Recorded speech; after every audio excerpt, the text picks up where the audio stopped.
Hello YouTube. So I've been on eBay again, and inevitably every time I go on eBay I end up buying some junk. So this is an AMD RX6950 graphics card that I paid £154.26 for.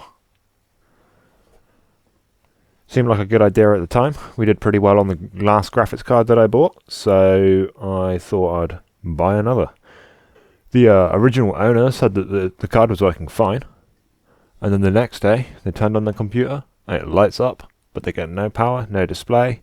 They tried their computer with another GPU, an older GPU, and it worked, so they assume that this one's defective and have sold it for spares or repairs. So let's get into it. It looks in really good shape. And the first thing I want to do is make sure there's no cracks along the PCIe hook, and that looks okay. That looks okay. I guess we've got to test it for shorts. So to do that, I'm gonna plug in my riser and my two 8-pin connectors, and they run to these banana plugs, so I can plug them into my power supply. So if I plug all of those in, we can check for a short on 12 volts.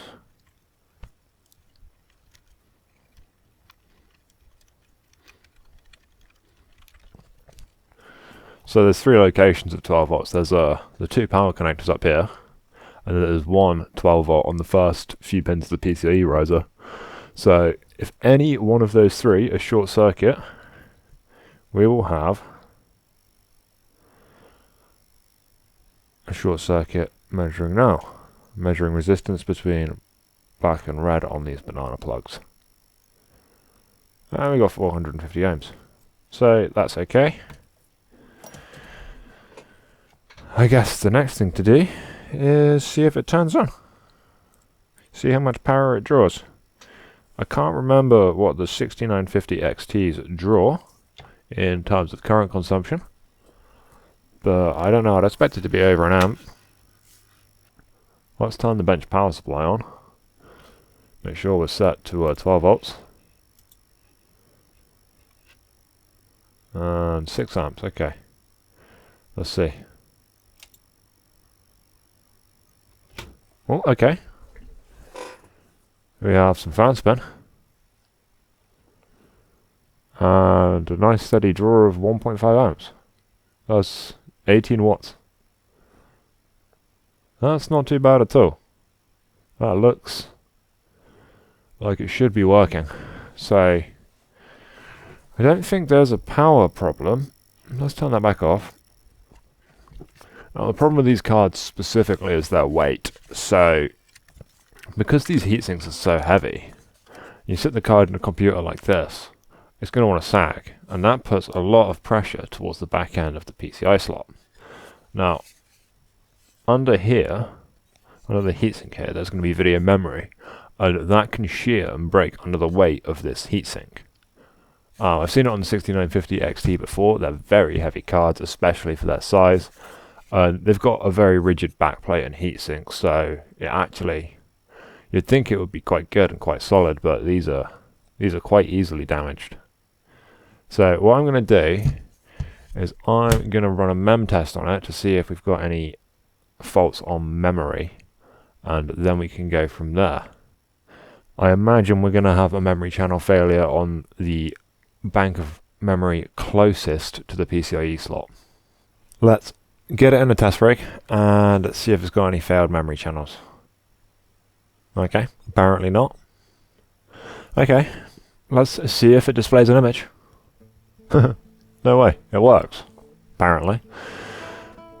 Right, maybe it has some bad VRAM joints that are only present when the card's sat under its own weight. So let's see if it installs drivers, and then launch a benchmark and twist the card in the slot, move it around a bit, see if it starts to cause any instability. We can also check things like temperatures and sensor values and that sort of thing. Okay, yeah, so the drivers seem to be installed. Let's launch Firemark. And that seems to be working as well. Strange. Have I got a working graphics card here? Let's okay, let's twist it a little bit. See if that causes any crashes. No? That's so weird. I think this graphics card just works. I'm going to leave this running for a while and run a couple of benchmarks. But yeah, I think this is a fully working graphics card.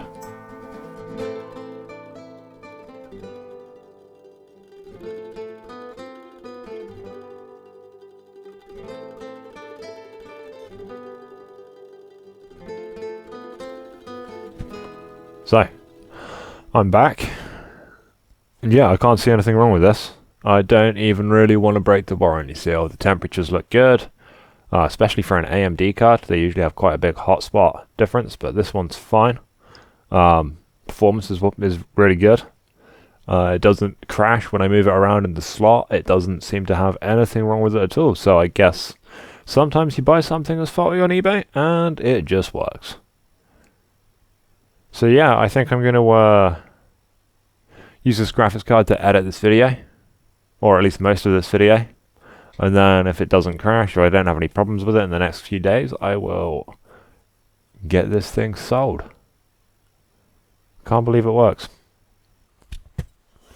So, I'm back again. I've been using this card for a few days now. I've done a bit of editing with it. I've done a bit of benchmarking as well, and just played a few games to make sure the card's totally fine.